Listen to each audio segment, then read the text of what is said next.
Ladies and gentlemen, welcome back to the Gotham Chess Slow Run. In this series, I'm playing rapid games on chess.com on an authorized account where I start at 400 and I will climb up the rating ladder to 2,000, 2,200, whatever it might be. I'm trying to explain the thought process every step of the way, and this is episode 3. We are 450 elo. We'll see what we get to. As a friendly reminder, if you're enjoying the series, 2 quick announcements. There will be bonus in-between content, like around the 80s and 70s of every rating range that I will be uploading to Gotham Games. I'll put the link in the description to that channel. And also, if you like any of the openings or the way I explain things, I have an educational platform, Chessly. I talk about it quite often. It will be in the top line of the description as well. You can try it out for free. That's not a gimmick. No card is required. You'll see if you like it. Here we go. This is episode number 3. We are rated 450. We have 5 wins. Thankfully, we haven't lost a game yet or drawn a game yet. I'm going to boot up. Here we go.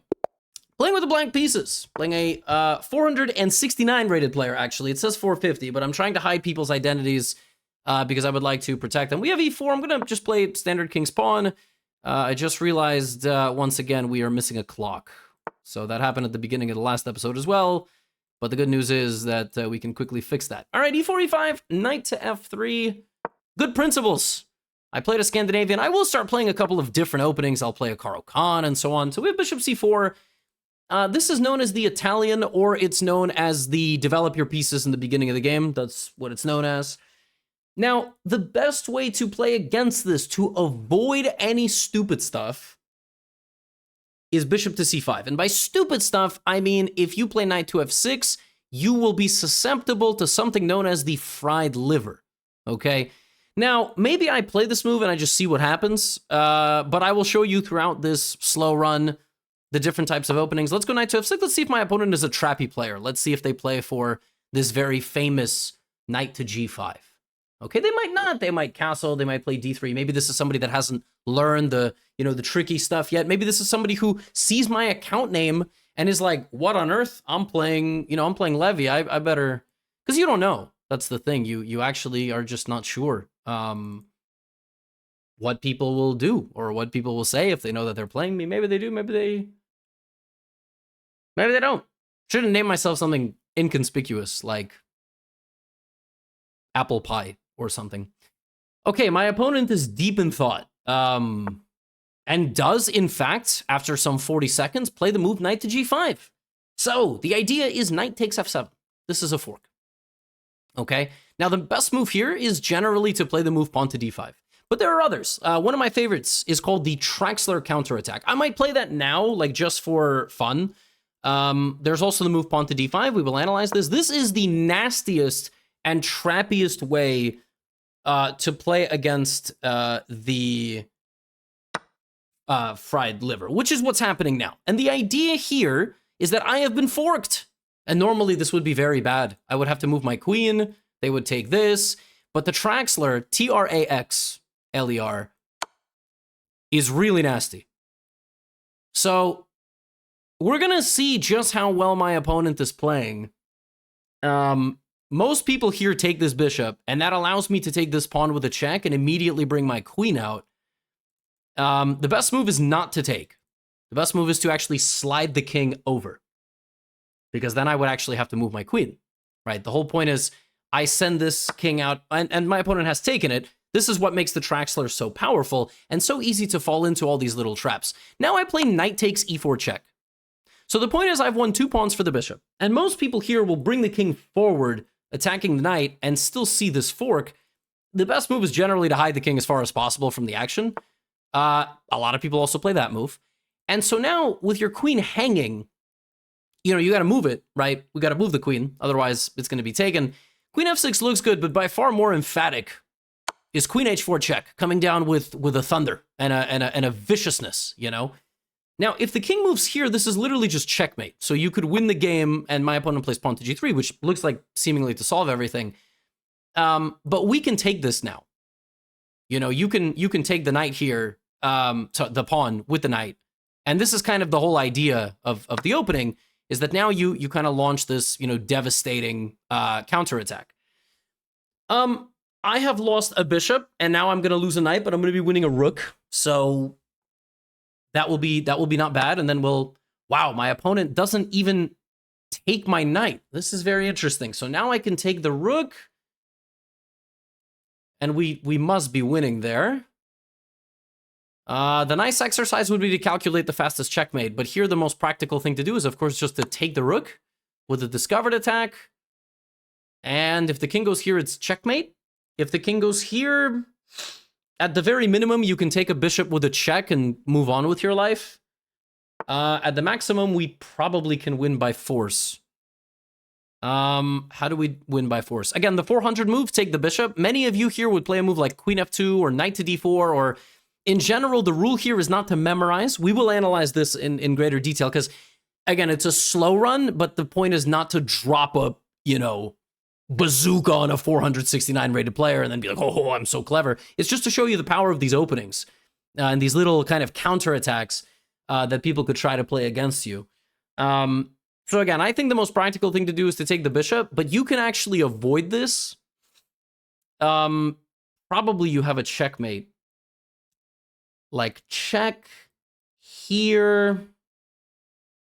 Like a queen check. Maybe we come here and then the king has to go back. And we check and the king comes up again. Where is our mate? Maybe we bring in the knight. Maybe that's like the secret here. Bringing in the knight. Like this. Maybe that's the solution. And then if the king runs forward, we can actually just fork. If the king runs forward like this, we might have a, some sort of queen check or knight here. Something like that. But this will be pretty vicious. And I will go into a little bit of greater detail in the analysis segment because it's very important as a beginner and an intermediate and even an advanced player to learn about the Italian game and the tricks and traps. It is the most common opening at about 90% of chess levels. This, unfortunately, just allows queen f2 checkmate, protected by the crazy knight in the corner of the board. So, that was fun. We got a win. Now let's learn. All right, and obviously all these people, when you're doing one of these runs, all these people do get rating refunds because no 450 would play like that without some previous knowledge. Let's analyze, okay? So, first things first, e4, e5, knight f3, knight c6. The most common position after the first two moves. We've already seen this in the run that we've done. I had a game like this with the black pieces already. And then in that game, my opponent, I think, played the 4 knights, if I'm not mistaken. Just something. Oh, no. I've had some, like, very strange king's pawn games. So, the Italian. Now, the point of this move, why this move is powerful, is it targets the pawn in front of the king. Both of these moves target the pawn in front of the king. This is the soft spot of the position in the beginning of a chess game before it king castles. Why? Because it's only protected by the king. The only thing that's protecting this is the king. That could be a liability. That could be a liability. Because the king has to respond instead of allowing all the other pieces to respond. Now, this move also prepares castling. So it's just a good move, period. The move knight f6, while it does follow traditional chess principles of putting 2 pieces in the center of the board, already opens up the floor to potential attacking possibilities for one of the players, for potential traps for one of the players, to potential violation of opening principles in the name of attack. You don't follow principles, you simply go attack immediately. And this is where chess kind of elevates from principles to memorization, from principles to opening knowledge. There is this move knight to g5. For the record, if you simply put the bishop as a mirror image, this is known as the Italian game. And this move does not block the queen's vision of the g5 square. If you notice the move knight to f6, this is the difference in the mechanics. The move knight to f6 blocks the queen, and that is what enables the move knight to g5, whereas this move, it doesn't do that, and this is the key difference. Watch. This is the key difference.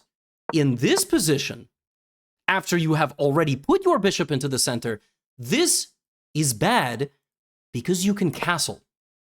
And this is now protected by the rook and the king, and the major difference here is that this trade is just 6 for 6. 6, 6, except black received a knight and a bishop, and white received a rook and 1 pawn. And a knight and a bishop is better than a rook and 1 pawn.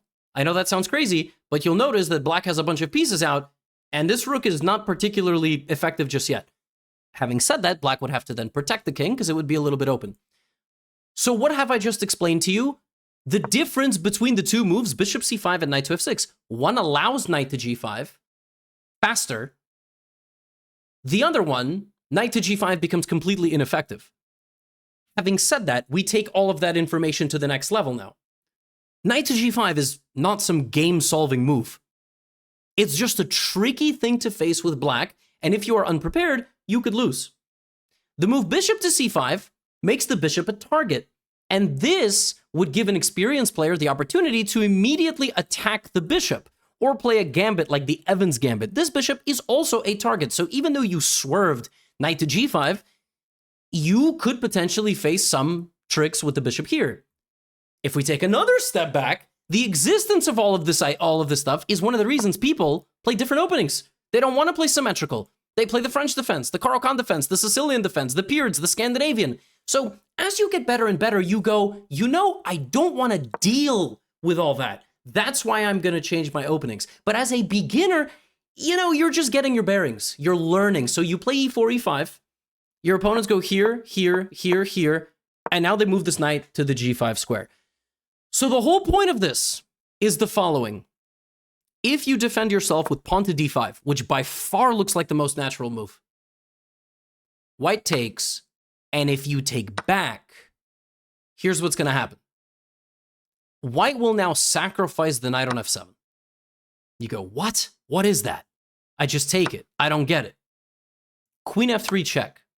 And now your knight is hanging as well as your king. And most people here will move the king to safety and blunder checkmate. In fact, I won my very first over-the-board tournament game when I was just 7 years old like this. It's mate, because at the end of the day, nobody can stop this diagonal. This is a very famous trap called the fried liver. My video on the fried liver has millions of views on YouTube. It's one of the most common beginner chess openings, even before I was making a video about it. Now, the best way to deal with the fried liver, grandmasters, is they go here, and then they don't take this pawn. They come here. They try to get the bishop, then they take the pawn. But just like all other forms of, you know, and topics in chess, there's many options. There's tricky lines like b5, which is a really, really sneaky line. The point of this move is to deflect the bishop and then take with the queen, hitting this, and this is very aggressive. This is very decent for white, actually, for black. So as you get better, you learn some ideas against the fried liver. In this game, I played into the fried liver, but I didn't allow my opponent to beat me in 7 moves. I played the Traxler counterattack. And instead of giving you a masterclass on how powerful the Traxler counterattack is, your homework will be to look up the Traxler after this video. It is a nasty opening. And if your opponent falls into your traps, because the thing about this opening is it's not like a cheesy, stupid way to try to play for a win. It's actually a way to counter your opponent's aggression and to avoid losing, to avoid, you know, falling into this type of stuff. The alternative to all of this is play the symmetrical with bishop c5 first, and then you're able to castle, or just play a different opening. So now you learned a whole bunch about the fried liver. There you go. What are we? That's just game 1, right? Now, the game itself, not too much to analyze. My opponent, you know, kind of fell for the trap, the counterattack of this, followed by this, and white is already lost after just 7 moves. Yeah, white is just losing. It's pretty crazy, actually. It's a very nasty opening. And obviously, if they don't fall for it, that's okay. We go here, play queen e7, and then we launch with d5. We can also bring our bishop back and threaten stuff like this. The weak king here for white makes this a very nice position for black. And black wins many games. Many games, like over 50% of games after king f2. The best move here for white is king to g1, or king actually out. It's kind of nuts, but there's many ways to lose even here, like this. So in the Traxler, you have a plethora of ways to win in just 10 moves or less. And that is why I really like this. I mean, I think it's just such a nasty way to get people out of this. And maybe we will continue to play it, and Traxler is available on Chess League if you'd like. Okay, next game. We have the white pieces. I have played some e4. I have played some d4. Let's play a London. Or let's play a Queen's Gambit. I don't know. Let's just put pieces into the center of the board. All right? Queen's pawn, king's pawn, I don't really care. Let's see. This opponent is 457. D4, D5. Okay. So maybe I'll play Queen's Gambit. This is after the Netflix show. Okay, my opponent took the pawn immediately. The point of the Queen's Gambit is that the D and C pawns, I have talked about this a lot so far in the slow run, they're friends. If you can put 2 pawns in the center in the beginning of a chess game, you should. D and E. But the D and C pawns are best friends. Then the knight comes out and with the pawn puts pressure on the center. The whole point of the Queen's Gambit is to put 2 pawns in the center and attack the pawn. So what oftentimes happens in the Queen's Gambit is exactly what you're seeing on your screen. You have 2 strong pawns in the middle of the board, and your bishop is going to take this pawn, and together you're going to bring out some pieces. So here, the best move for white is to first protect this pawn, either by pushing it or by protecting it. Why? Because don't forget about your center pawns. Your queens stare into the center too, especially when you play with the D pawn. So if I rushed and did this, my opponent would take my pawn. So let's go here. This is not a bad move. Okay, my opponent very quickly responds, puts the knight here, and now I can't really take this pawn. I can attack the knight one more time, or I can develop my knights. Let's, play a natural move. Let's offer the trade of the knights, and then we're going to try to go here. The best move here for black could actually be to pin me, but I kind of doubt a 450 would play that move. Okay, they play knight to d3 check. We can take this. Beginners forget that when they're in check, they don't have to move the king. Like sometimes that's a blind spot, and this is protected. So we're just going to take this. And then we're going to take with the queen. Of course, we should castle, but like it's a free pawn. You might as well just take it. So what's the result of the opening? We have 2 strong pawns. We should probably castle our king. We should develop both of our knights. I really don't care which one you do here. Let's just, whatever. 2 knights toward the center. Good. We are missing a bishop. So we have traded a bishop for a knight. What does that mean? We'll talk about it a little bit more. We should probably castle. First, this pawn came forward. So let's address that move. We're going to try to do this throughout. This pawn came forward. It's targeting our pawn. That's what it's trying to do. How much protection do we have on this pawn? 1, 2, 3. We're good. I think we're good. Can we take? No. We are pinned. It's not that this is a trade. It's that we're pinned. So we're pinned. We do have a check. Sorry. We do have a check.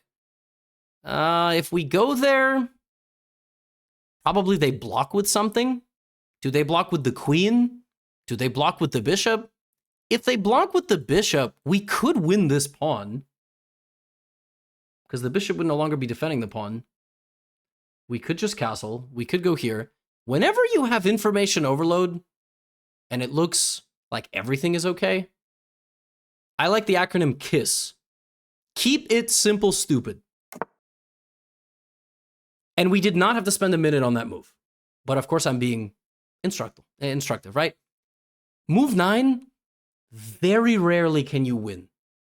Very rarely does a decision right now matter that much. Pawn took. I can take that with the pawn or the knight.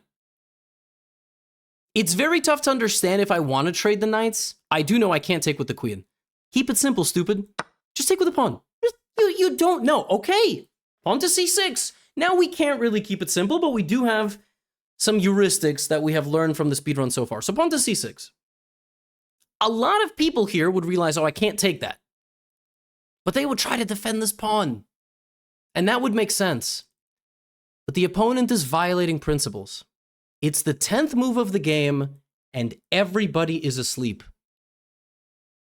That means, folks, 9 times out of 10, if your rook can check a king and there's nothing in the middle, probably you are crushing. So the bishop comes out, and now I'm like, wait a minute. How about this move? The bishop is pinned to the king.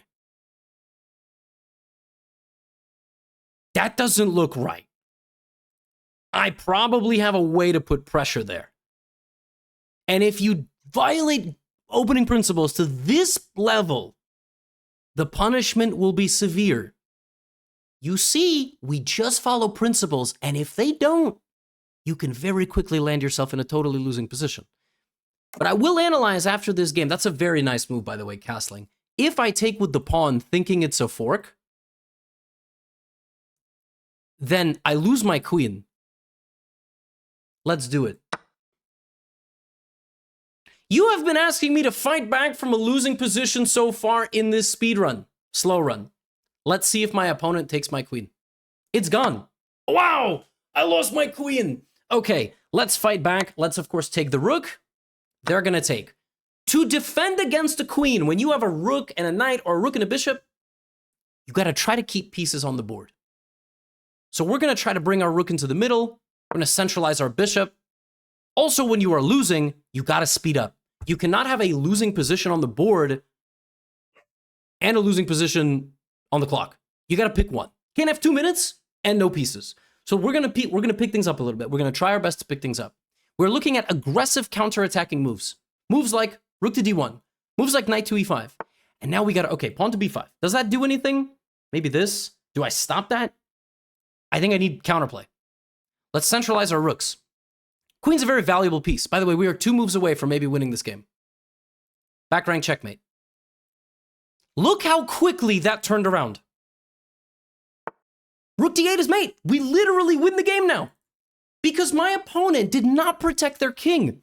In chess, to get a winning position and maintain it, you need material and king safety. And the king was weak. Rook to d8 is quite literally checkmate on the next move. That's pretty crazy. I did not expect that to be a 2-move turnaround. But I will analyze a little bit. Knight to e8, and now we can take. We also, in case we didn't have one of these rooks, we could play the move bishop to d6 here, in case one of those rooks did not exist, forcing the king away from the knight. Didn't actually, you need this one for that, because otherwise this would happen. But now my opponent has to go here, and now either one would be checkmate. That was nice. That was instructive how quickly that turned around. Let's take a quick look at that, okay? So we're 7-0. Okay, we are 7-0. Now, in this game, I played the Queen's Gambit. I showed you yet another opening.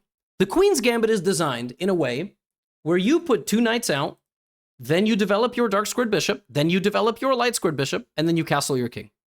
That is what you are trying to do, okay? Now, they can accept the gambit, or they can defend the gambit by defending the pawn in the center. Small nugget for those watching who are intermediate. Many people here with black play a move like knight to f6. Knight to f6 is simply a mistake because you can take the pawn. The point of playing like this is to take this pawn if a pawn is not defending. Why? Because if a pawn wasn't defending, the queen is now a piñata. Knight c3. And the most advanced person watching this right now would go, this is just a Scandinavian defense. No, it's not.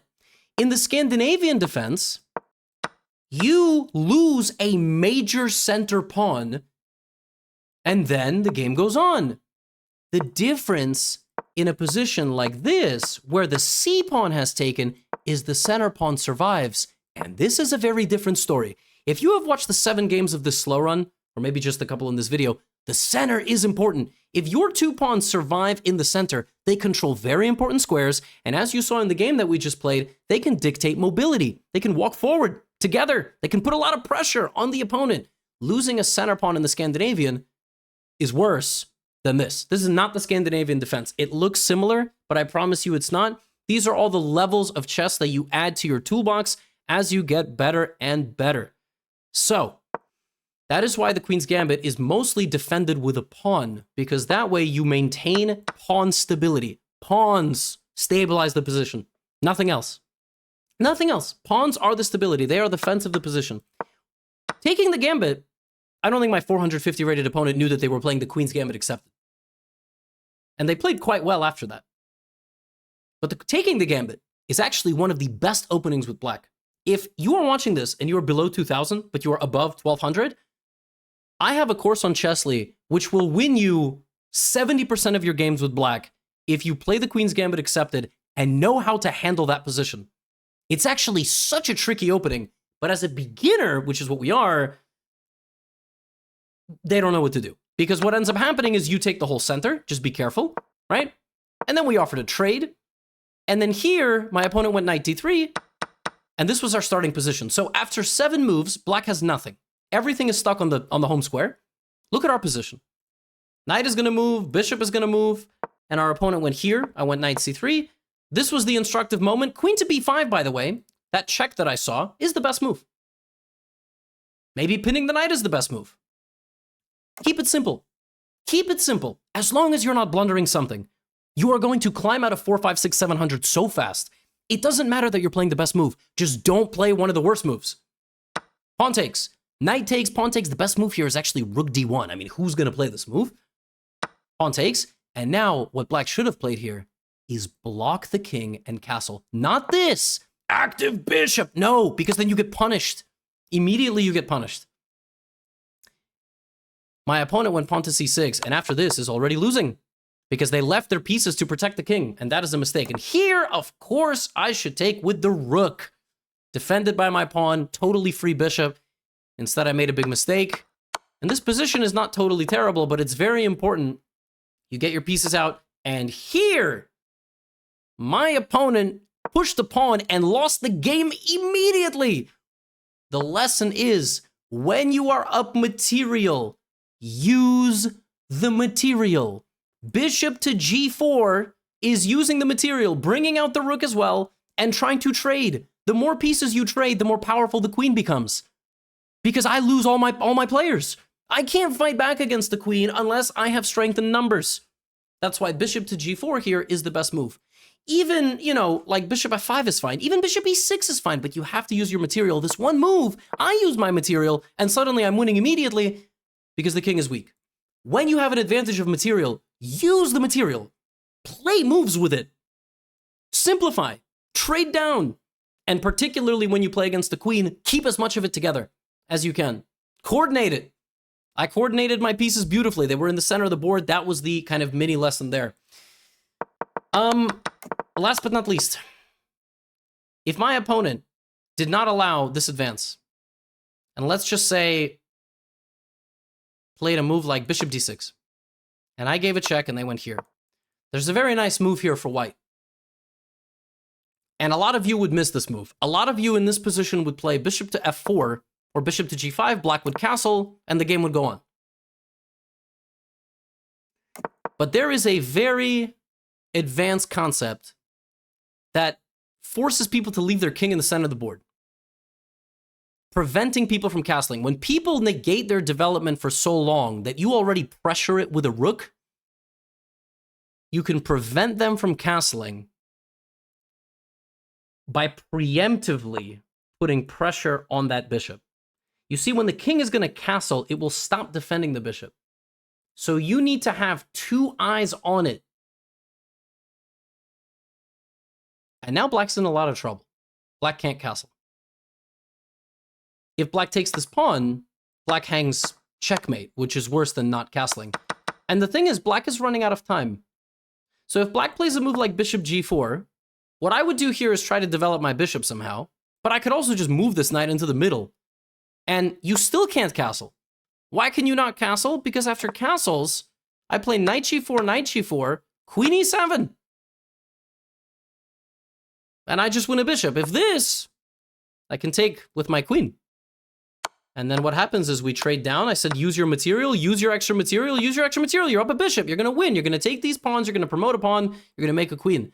Keeping the king in the center by remembering that the piece that's blocking the king is protected by the king. This dynamic of the king defending something, just like in the fried liver, it overlaps. I'm explaining things in a way that 400s from this video can learn, and people who are 1400 can learn. Okay? So I hope I'm doing a decent job. This one's more advanced than the previous episode. Let's play another 10-minute game. Okay, I have white. I'm playing my strongest opponent. This is a 493. This time I'm going to play a king's pawn. Okay. e4, e5. Let's play knight to f3. We've had knight to f6. We've had knight to c6. We have f6. What's interesting about the move f6 is it's actually a losing move. This is a refuted opening from the 15th century, which actually loses by force. to knight takes e5. I'm not going to play that now because no 400 on Earth would know that.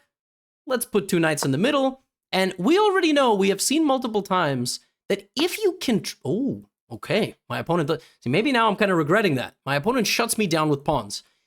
But already, something should be going through your head. Hey, that's a lot of pawns on dark squares. A lot. If I just follow good principles, I mean, look at my light squared bishop. Already you can identify, this guy is a monster. This is a monster. Let's keep to good principles, and then we're going to start applying some knowledge here, learning some new things. A lot of people struggle in stuff like this. A lot of people, this is probably going to be the most instructive game so far, so let's pay attention. Many people struggle in 2 types of positions, and we have it right on the board. A weird position, a position where the opponent plays an opening you have never seen and will never see in your life, and in closed positions. This is a closed position. How do you know that? Both sides have 8 pawns. The more pawns on the board, the more closed it is. What do you do in a closed position? Well, we can still bring out our pieces. Let's bring out our light squared bishop. If you still stick to principles in a weird opening, just monitoring that you're not in any danger. I'm not in any danger. Okay, even this, like, I get it. My opponent's trying to attack me. What do? Do I react? Do I wait for the pawn to come down here? Okay, let's keep sticking to principles. I'm attacking a pawn. This can't be a bad move, right? I will deal with h3 when it gets here. Okay? I expect the move d6. Yeah, okay, now tough spot. What do I do?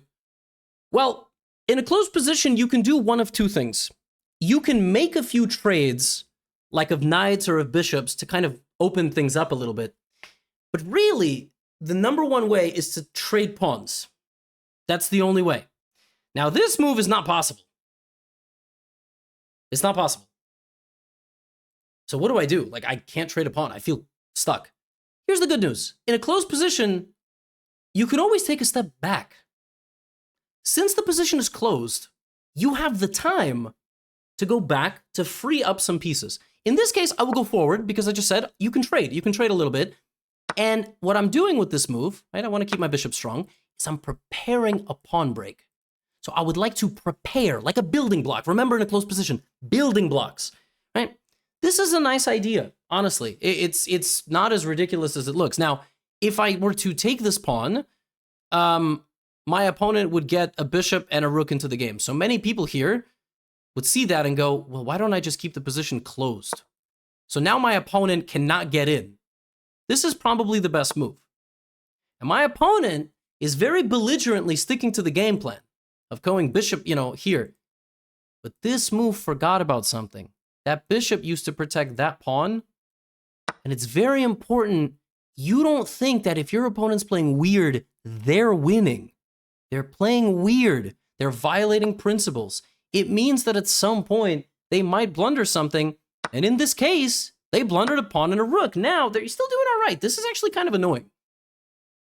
It is. It is a little bit annoying. So what do? Well, my plan originally was to probably support this. Like, is that what I'm gonna do? Am I gonna still try to push into the center? This is a very annoying pin. I'm not sure what I can do here. Okay, so let me just still support that. Now, my opponent here, yeah, I mean, this person's playing pretty well. This person is really not playing bad moves at all. Obviously trying to open the position to get to my knight, right? Oof. All right. What do we do? Let's see. I actually have to work this one out a little bit.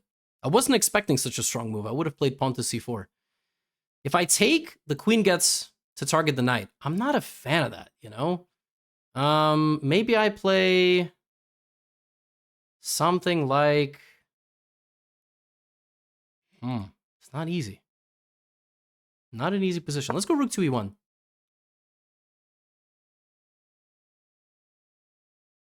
Pawn takes, queen comes.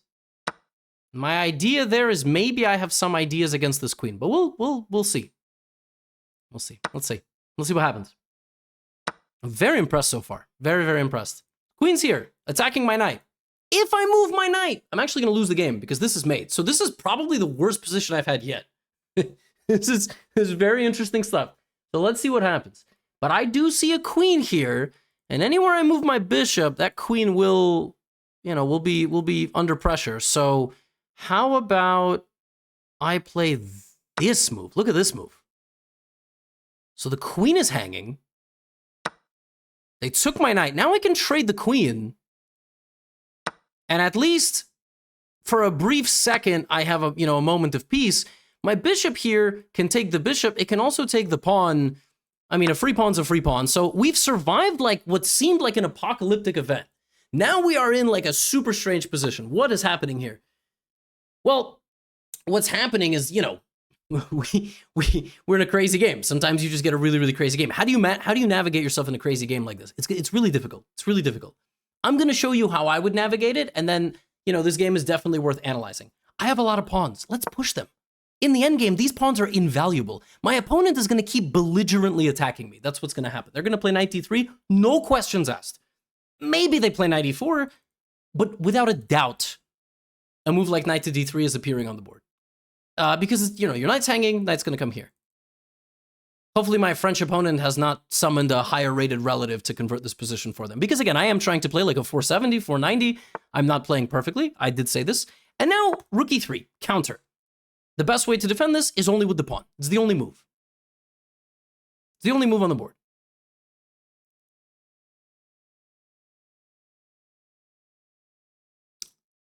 What happened? Okay. Now, again, I can just keep pushing my pawn. It's my most advanced pawn. I might as well push it. Now my pawn is 3 squares away from becoming a queen. I'm feeling pretty good here. I'm feeling pretty good. I got a lot of pawns on this side of the board, and they're moving. That's 3 connected pawns. Generally, these pawns can go together, and that's the important thing in an endgame. If you have... Okay. I mean, I can trade. I'm in an endgame. So, yeah, let's take the bishop. Okay. And now, a little mini lesson here is that pawns like friends. Together they go. Before I push one all the way to the end, I can even push 3, by the way. But let's push, I don't know, b6, and then a5, together. We're going together. That's what's happening here. We're pushing the pawns together. a5. There is this move, knight to b3, but it's not a very good move. Because I just moved my rook up, and, Now, a better move would probably be to just play pure defense. Block my pawns. Yeah, this French player is quite strong. I need my rook. If I'm going to succeed in this endgame, I probably need my rook or I need my king. So let's push this pawn and bring the rook. That's what we're going to do here. Okay? I'm only at 4 minutes. I mean, most people here would be... Okay. I should bring my rook behind my pawn, and if I can get the next pawn through, I should be winning. This bishop is good, but it's not participating in the most important role of the game, which would be defending against the pawns. This player is really good. This is crazy that at 493, which is what this player is, they're playing this well. It's extremely impressive. Chess players now are so much stronger than they have ever been.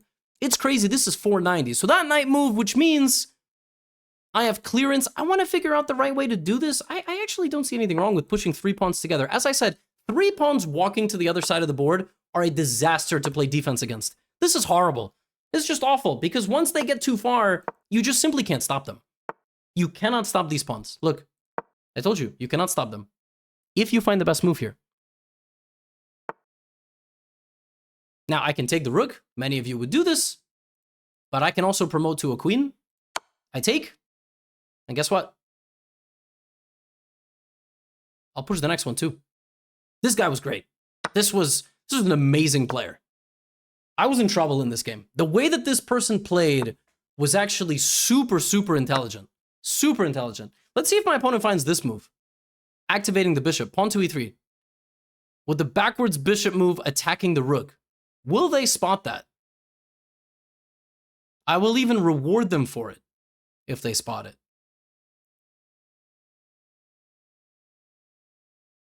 And I hope, this person watches this video somehow and is like, wow, I played really well. They played great. Wow, 490 is tough. This is not easy at all. So if you're struggling to get out of the 5 and 600s, really, like, it makes sense. I think my opponent's kind of tilted. I think now they're not moving.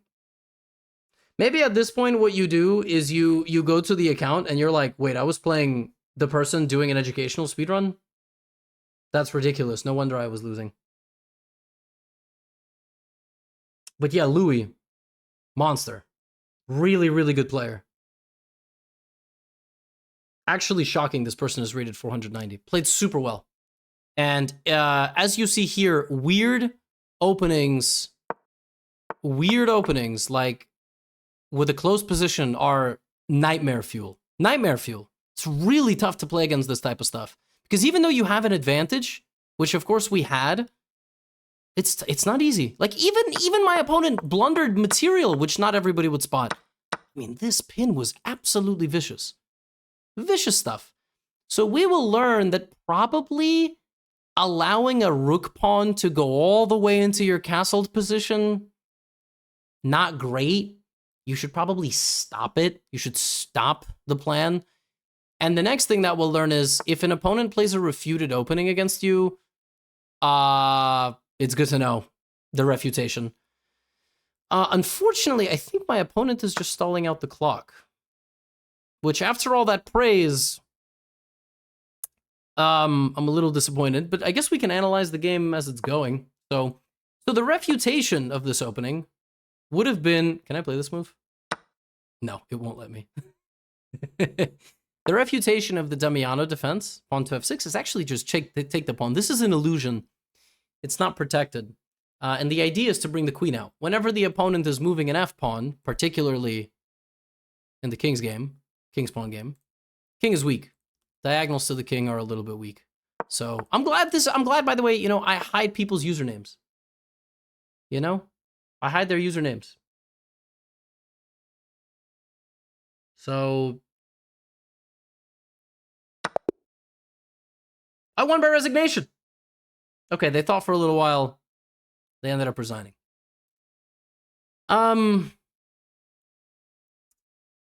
Anyway, I appreciate Louis being a good sport. You can't see the username, but I played somebody named Louis. And this was really, really impressive. So first I want to show you the refutation of the Damiano defense. Knight takes e5. F takes e5. Queen h5. Check. Game over. If black plays pawn to g6, you win another pawn and you fork the king and the rook. You zip in to take the rook. The trickiest thing they could do here is try to trap your queen in the corner. There is a sneaky thing here between these two pieces. If you play d3, for example, you lose because check and the queen. And we will talk a lot more about protecting yourself from the opponent's tactics as the slow run goes on. But what we did in this game, and one more thing, if the king comes here, they lose by force. Queen check, bishop check. Many people here, they play king g6 and they get mated. Like this, d4 check and g5, h4, and the king just dead. So knight f3, f6 loses to knight takes e5. At the very minimum, it loses if they take. If they don't take, then, you know, you come back, they can take with check, but this is a losing position for black. It's very bad. The king is weak, the knight can't develop, the queen is out, d4, knight c3, follow good principles, attack the king in the center, as you have seen. But, folks, this position is only plus 1.5. Plus 1.5 doesn't mean anything. It means nothing. The computer's top choice here for white is the move b4. Nobody's playing that. I don't even know what b4 is. You know what b4 is? b4 is a pawn sacrifice to then trade knights and facilitate the move d4. Black's position is actually very effective. It stops white from trading in the center, thus opening the position, which would benefit us given our opponent's poor opening play. So the computer wants to open the position so bad, it's willing to sacrifice a side pawn so that black loses control of the center of the board. Then you trade knights, and then you shred open the position like this. And here, white is crushing because white breaks open the position before black could do anything. Then you can even sack material. Then you can play moves like bishop f7 check, trying to win the queen, bishop g5.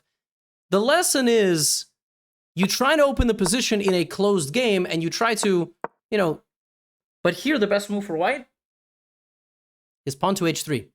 When you have a weird opponent that's trying to attack your king like this from a position of seemingly nothing, stop the plan.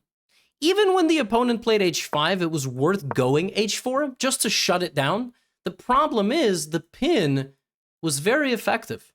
The pin on the knight was super effective. And what I could have done here is not allowed the pin. But black here would have went g5. And then you still have to, you still got to win. Still got to win this position. The best move here is sacrificing a piece for 2 pawns because the black king is so weak. Black's opening sacrificed king safety and traditional development, which means material isn't as important because the king is so poorly defended and the pieces are so poorly coordinated. So that's why the computer wants to sacrifice. But if you don't sacrifice, if you let the opponent get away with whatever they want, guess what? Before you know it, you're going to be really suffering here. You're going to be really suffering. Hey, in the game, I was suffering. Look at what happened in the game. I tried to follow good principles. My opponent played very well. But the best move is not even to take the rook. I played it because most 400s would play it. But after this, black is better. Black had a better position just purely on domination of my light squares. Isn't that fascinating? White is up 3 points of material, but white is worse. That's crazy. How is that possible? And then here, white is like straight up almost losing. I found the only way to keep the game going, and the lesson in this position was, look, in the endgame, you don't always rely on tactics. You don't always rely on attacking. In an endgame where many pieces have been traded, your strongest asset could be your pawns, and in this case, that is what won me the game. I just pushed my pawns. I literally just pushed the pawns for the remaining 10 moves of the game, and that is how I won. I didn't touch anything here. And I think this was a super, super instructive game. I think black played fantastic. Excellent game to end the 3rd episode on.